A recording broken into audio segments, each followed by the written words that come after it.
أولا اعذروني جودة الصوت خايسة، أو يعني جودة التصوير، لأنه يعني باقي إن شاء الله بالوقت نتطور. مثلا أنا الحين أبغى أشرح لكم عن أشياء مهمة. مثلا بروح عند الأبديت، أوكي، بيطلع لكم هذه القائمة لأن تضغطون على الزائد اللي تحت. إيش هذول؟ بتسألني يا أليكس إيش هذول؟ الحين بشرح لك. نيو وركر إيش فايدتها؟ الأشياء اللي تبغاها تصير، أو الأشياء مو الأشياء اللي تبغاها تصير، الأشياء اللي تستخدمها. أوكي، عندك السنجل، أوكي، والدول، وعندنا اللي هو with operator. إيش يسوون هذول؟ عندك اللي هي أول واحدة الدو هذه وش تبغى يعني إذا كان الشيء الحالة وش تبغى يعني يصير. أوكي، أو يعني الأشياء، يعني مثلا تبغى تخلي الأوبجكت حقك يختفي أو تحذفها، يعني زي كذا، يعني تقدر تستخدمها منه. عندك ست وتو، أو اللي هي الدول.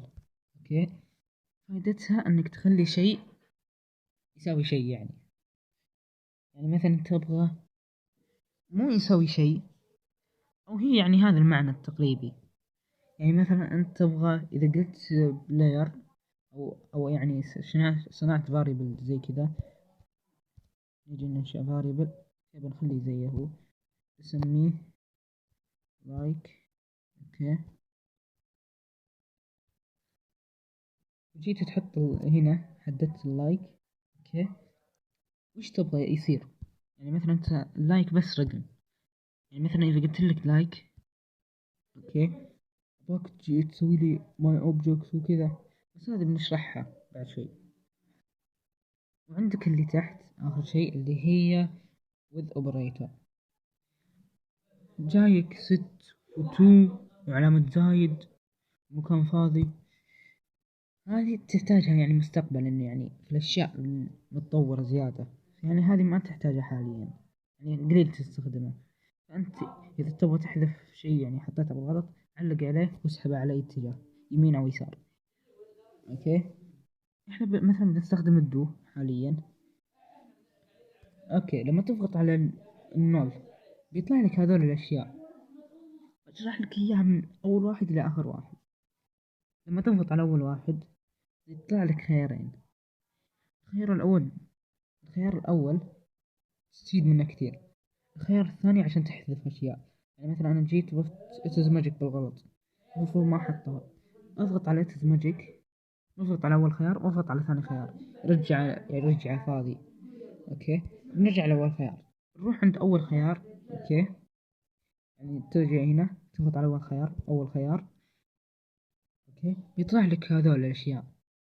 هذا نيو فلوت. أوكي، عشان تنشئ فلوت جديدة، أو يعني إذا كنت بتسوي شيء يستخدم فلوت. وانت نيو انتجر أو انت.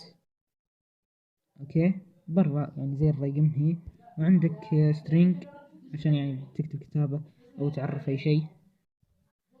أوكي، وعندنا اللي هو بولين هو true false. أوكي، الحين خلصنا من هذه القائمة الأولى، فبنروح اللي هو الخيار الثاني functions. هذه الحين ما تحتاجها، ما هي ضرورية، لأنك أنت كمبتدئ ما تحتاجها في النوت سكريبت. فروح الخيار الثالث ما عليك منه، يعني ما منه فايدة. يعني أول الخيارين، الخيار الثاني والثالث ما منهم فايدة، يعني لا تستخدمه. أوكي، الخيار الثالث it is magic. وش تستخدمه فيه؟ زي ما كنت أقول لكم it is magic. أوكي، يعني أنت تبغى تحط له مثلا بيطلع لك من ثلاث خيارات. أوكي، عندك word control. أوكي، شوفوا هو خيار بيطلعكم على خيار لازم، يعني هذا شيء ضروري معروف في البرمجة، بس it is magic اختصارا. أوكي، بيطلع لكم هذه الخيارات. it is magic هو يعني يوريكم الأشياء اللي في العالم حقكم، أو الأشياء اللي تقدرون تسوونها. زي أنت تبون تسوون نظام حفظ، مو تقول my object save game، هذه جديدة. يعني it is magic تحطون it is magic لأنه هو يعني التطبيق حقكم، يعني صنع، أو التطبيق مو التطبيق، المشروع هو في تطبيق it is magic. أوكي، اوكي. فقاموا صنعوا للتطبيق خانة، اوكي، سموها it is magic او variable، اوكي. ضافوا عليها الاشياء الباقية، زي عندنا اللي هو world controller. اول واحد ما عليكم من هذا يعني عشان شرح. world controller ايش فايدته؟ يطلع لكم خيارات، وهذه مهمة تعتبر، او اول خيار او اول خيارين اللي هو هذا وهذا.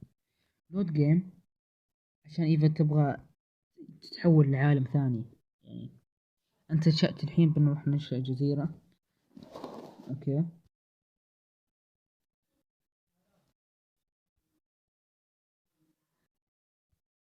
اذا انشأت انت عالم، او مو جزيرة، عالم هو، اذا انشأت عالم، اوكي، تكتب اسمه هنا عشان اذا تبغى يعني تسوي حركة انك تنتقل للعالم، اوكي.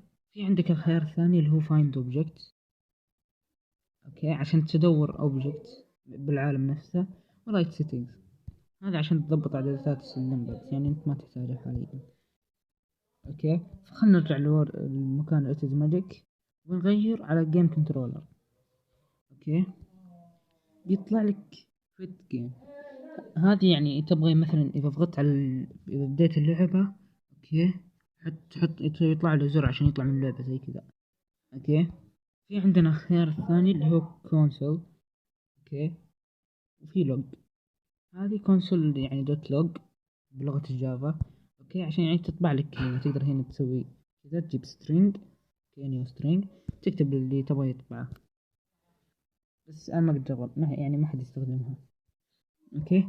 في عندك التايم اذا تبغى تسوي وقت، يعني هذا يعتبر شيء مهم، بس يعني حاليا ما تحتاج عنها. في عندك الانبوت، هذا شيء مهم، اوكي. هذا عشان اذا ضغطت على زر، اوكي، تحط input عشان يعني يعرف انك ضغطت على الزر، اوكي. وعندك هذه الاشياء، انت ما تحتاج تعرف غير get key و get access.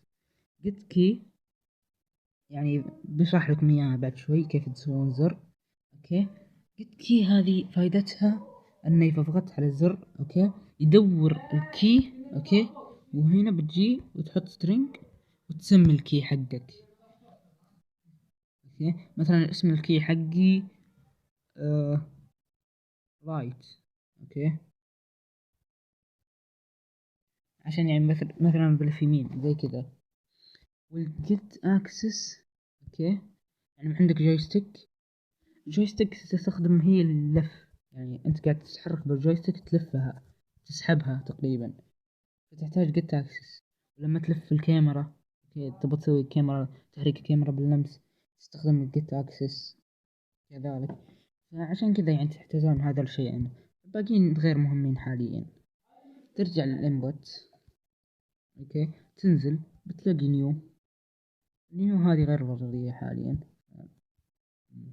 تنزل تقريبا شرحنا الأشياء الأساسية في It is Magic. حاليا شرحنا الأشياء الأساسية في It is Magic.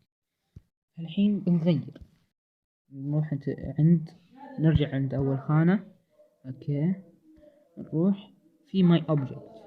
My Object وش هو؟ شرح بالاختصار. My Object هو الأوبجكت اللي انت حطيت على السكريبت، وش تبغى يصير فيه، اوكي. في عندك او ثاني خيار، اوكي، فايدته هو انه يعني رسميا ما منه فايدة، يعني مثلا انت كتبت سكريبت تبغى تنهي تضغط على هذه، بس يعني ما منه ما تحتاج كثير. عندك ثاني واحدة او ثالث واحدة، اوكي، ترانسفورم. هذه اذا تبغى تحرك ترانسفورم، كاختصار الترانسفورم يعني في كل مكان، هي الاحداثيات، اوكي. ولما تضغط على بعدها بتلاقي بوزيشن، روتيت، وسكيل، اوكي، او سكال، بتلاقي اشياء كثير. بس انا يعني بشرح لكم الاشياء المهمة، اللي هو in second move in second rotate in second، معليش، اوكي. move in second اذا تبغى تخلي الاوبجكت يتحرك، تطلع لكم خيارات، هذه صعبة، اوكي. لا هي ما صعبة، اوكي. الحين انا قلت له، اوكي، انا حطيتها في قائمة الابديت، اوكي. فكل يعني فريم الاوبجكت بيتحرك، اوكي. بخليه مثلا احط هنا حط فلوت اوكي يتحرك 20 زي كذا اوكي. بس يعني انت بتكون ناشئ فلوت افضل لك يعني عشان تتحكم بالسرعة من خارج المنطق. اوكي تقريبا هذه فائدة ترانسفورم. والروتيت نفس الشيء. عندكم يعني شرح شيء مهم هنا. اوكي عندنا اللي هو بيطلع لنا هذول الثلاث خيارات. ثلاث خيارات ايش فائدتهم؟ عندنا اول واحدة الاوبجكت بيتحرك يمين يسار. ثاني واحدة الاوبجكت بيتحرك فوق وتحت. ثالث واحدة اوكي الاوبجكت بيتحرك يعني قدام وورا. اوكي الروتيت كذلك نفس الشيء بيطلع لكم معليش مو روتيت ان سكند اوكي بيطلع لكم نفس الشيء ونفس تقريبا التحكم.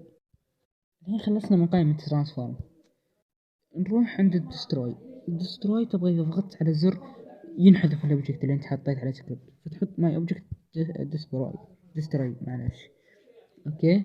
عندك الانسترينت أو هذه يعني هذه الكلمة إيش فائدتها؟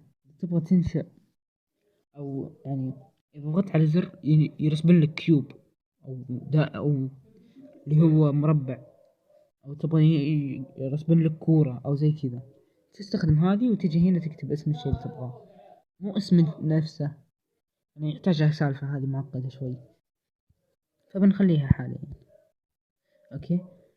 فتقريبا الحين سوينا الاشياء المهمة اوكي. فبنروح نغير ماي اوبجكت. الماث هذه معقدة شوي فبنخليها بلاير وبلا هذه انا انشأتها من هنا فما عليك منها. الحين احنا شرحنا لكم الاشياء الرئيسية تقريبا بس في شيء مهم جدا نسيت اقول لكم عنه اللي هي هذه نيو ميثود. الميثود هذه بيطلع لكم اللي هو كودستون او اللي هي هذه وهذه فور ريبيتر. عندكم هذه برسم منهم واستخدامهم اوكي. عندنا بيطلع لنا هنا اف. هذه ايش فائدتها؟ اوكي هنا اذا تبغى شيء اذا حلو اذا تبغى شيء كان يسوي شيء يسوي لك شيء اي مخك انفجر عادي انت تواصل وبتفهم اوكي ما عليك. مثلا ابغى اذا صار الاوبجكت حقي اوكي موقعه يساوي 0.0.0 اوكي ابغى ينحذف ما ابغاه اوكي زي كذا. بس يعني تبغى اذا ضغطت على الزر اوكي يسوي شيء بتقول لي كيف اذا ضغطت على زر يعني ابغاه يسوي لي شيء. تيجي عند هذه اتزماجك زي ما قلنا input عشان انت قلت تبغى الزر اذا انضغط اوكي get key اوكي وتجي تحط string لا عفوا الا string معليش اوكي. وفي شيء مهم زيادة اوكي انت حطيت زر بس لما تستخدمه الزر ما بيشتغل معك لانك الحين ما حطيت الكي.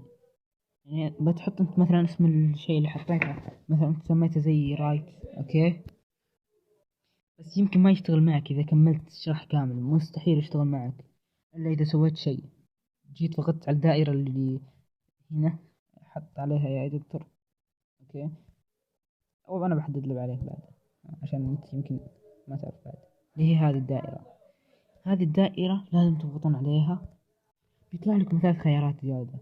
انتوا بتقولون خيارات على خيارات على خيارات ترى انتوا لو فهمتوا المنطق بتصيرون تسوون اشياء احسن من الزر بتسوون زر في اللعبة من كثر السهولة اوكي. عندك بريست وداون واب ايش فائدتهم؟ بريست اذا كنت معلق على الزر ضاغط اوكي ايش تبغى يسوي؟ زي مثلا انت تبغى تسوي لعبة اسلحة اوكي مثلا اي كي تقدر تقعد ضاغط على الزر شفت كود تقدر فيها اوكي تقعد ضاغط على الزر يطلق اوكي فتحط برست فهمت. عندك الداون اوكي اذا ضغطت الزر ضغطه اوكي اذا طولت عليه ما بيصير شيء اذا ضغطته لازم تقعد تضغطه كل شوي اوكي. زي عندك برضو كود فيها الديجل، إذا ضغطت زر يطلق ولازم نشيل إصبعي وأضغط زي كذا. أوكي نفس الفكرة. وأب هذه إذا ما كنت ضاغط الزر وش تبغى يصير؟ أوكي أنت كتبت الكود، أوكي بس لازم تحطه إذا ساوى إيش، يعني هذا الكود أنت كتبته خلاص، إذا ضغطت الزر أوكي إذا كان صحيح أوكي هي بوليان، أوكي ترو فولس. ترو يعني صحيح إذا كان هذا كل شيء صار. أوكي أنا بخليه برست لأني بمشي. أوكي أبغى الحين بسوي سيارة. أوكي أو بخليه لاعب. إذا ضغطت على رايت أوكي أبغاه يروح على اليمين. أوكي بسمي الزر رايت. أوكي إذا كان كل هذا الشيء اللي قلته صحيح يسوي ترو. ترو يعني صحيح، فولس يعني خطأ. إذا كان هذا كله يسوي صح أوكي أبغى أجي هنا عند on true، يعني إذا كان صحيح تجي تحط الكود حقك. يعني زي أنا بقول له دقيقة، يعني بقول له يحذف الدائرة. أوكي my object destroy.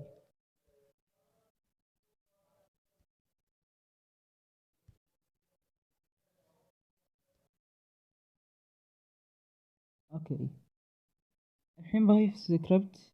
لا ما بضيف سكريبت، بنشئ زر.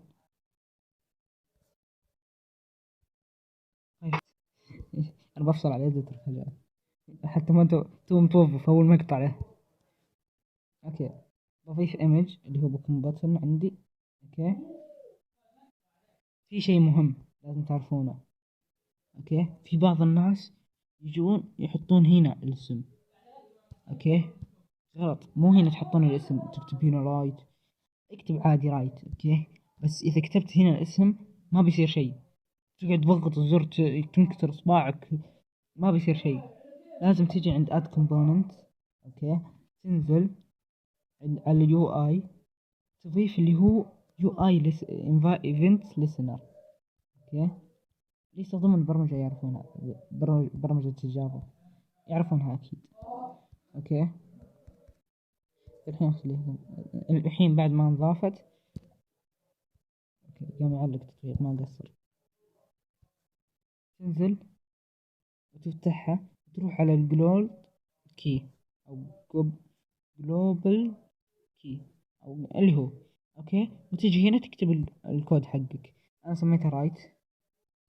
اوكي انت عادي سمها اي شيء، مو لازم نفس الاسم حقي، يعني انت تقدر تسميها سبسكرايب. تعرف اعلانات مخفية لازم نحط تأشيرة اعلانات. مشكلة اعلانات لي يعني بس يعني في احد بيدفعها. اوكي الحين انا ضفت الزر بس الحين ما بستفيد لأنه ما بيشتغل. لما تشوفون لما تشغل اللعبة ما يشتغل.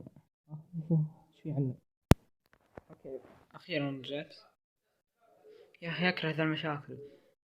في ناس بيتسألون ليش تنزل، في ناس بعض من الناس اوكي عندهم مشكلة ان الكورة بعض الاحيان تنزل تحت الارضية مع ان فيها كلايدر كلها.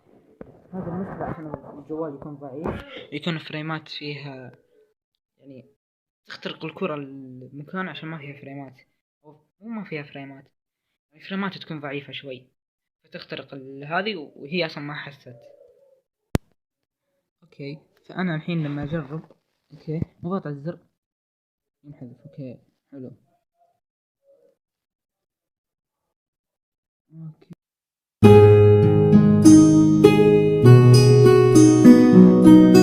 أوكي حلينا أخيرا مشاكل. الحين لما تضغط على البداية وتضغط على الزر ما بيصير شيء. ليش؟ بقول لك الحين ليش. لأنك يا حبيبي ما ضفت الزر أو السكريبت اللي أنشأته أنت على الأوبجكت حقك.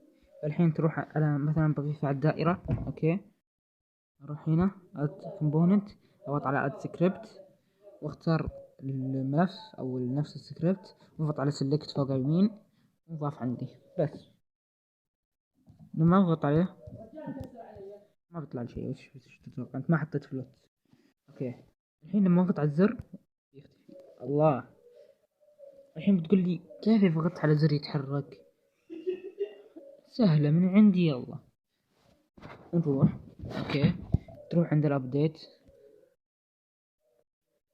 اوكي، الحين انت اذا ضغطت على الزر اوكي وانترو، ما تقول ماي اوبجكت ديستروي، تقول له ترانسفورم.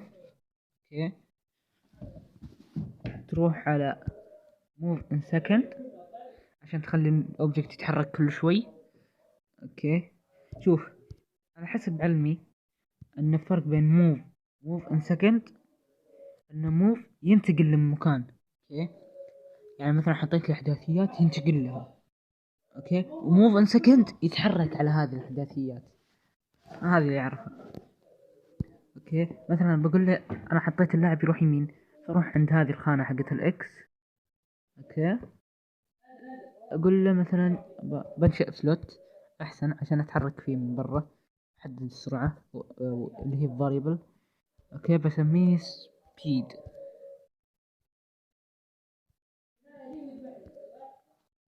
بحدد السرعة بعدين. اوكي، بجي هنا اختار سبيد. الحين اللاعب بيتحرك. اوكي، ترى انتم ما تقدرون قصدي انكم تغيرون اللي هو سبيد اللي انا حطيتها، يعني تحطون رقم من عندكم، مو لازم يعني تحطون زي تشوفون فاريبل تسمونه سبيد.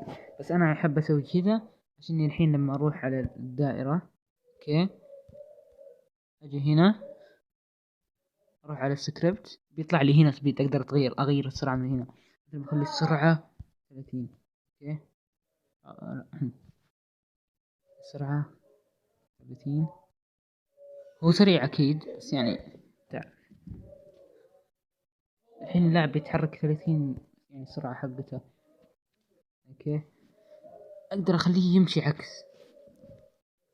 ترى اكس وواي وزد اوكي هي قيمة تصير موجبة وسالبة. ايش الفرق اذا كانت سالبة؟ الحين اذا رحت للاعب حقي او الكورة اوكي رحت خليته سالب 30، انا حاط هذه على اكس. اوكي، فقلت له سالب 30، ايش بيسوي لي؟ بسم الله خلينا نشوف.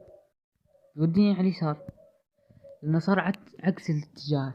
يعني كان سالب 30 صار يعني كان قصدي 30 اوكي صار سالب 30. اوكي، وفي شيء الناس يعني بعضهم ما يعرفونه، يعني اشرح كذا على الطائر. اوكي، كيف تخلي الكاميرا تلحق اللاعب.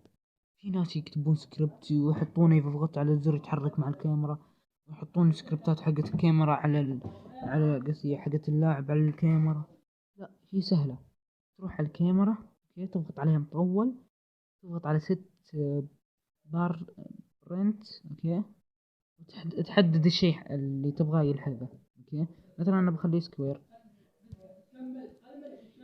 اوكي، الحين بضبط مكان الكاميرا. ايوه كذا حلو. اضغط على بلاي. اوكي، صارت الكاميرا تلحقه. اوكي، الحين تقريبا هذا كان شرحنا، بس احنا خلصنا شرح بس ما خلصنا المقطع. في فكرة بتكون نهاية المقطع فانتظروها. في شيء نسيت اشرحه اللي هو فور بس حاليا ما هو مهم. اوكي، المقطع مدته تقريبا نص ساعة معليش يعني، بس يعني فيه اشياء مهمة بس باقي تكملة. الحين بنشأ لكم لعبة بتشوفونها انتو بس بيكون فيديو مسرع. اوكي، هي ترى تقريبا ما هي لعبة بس يعني التحكم حق لعبة، يعني بسوي شخصية قصدي تتحكم بالأزرار. اوكي، يلا الحين احط موسيقى بدون كوبرايت لو سمحت، ما دخلت قبل. اوكي، الحين ببدأ أصمم.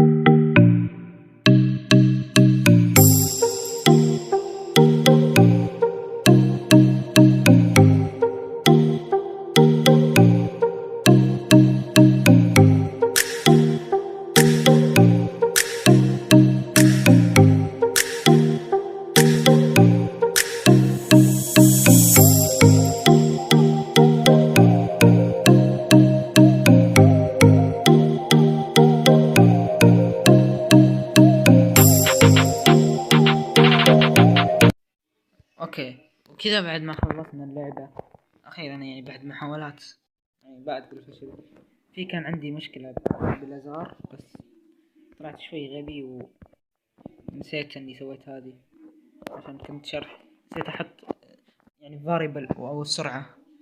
بس اللاعب عندنا شوي سريع، بس بكبر الأرضية.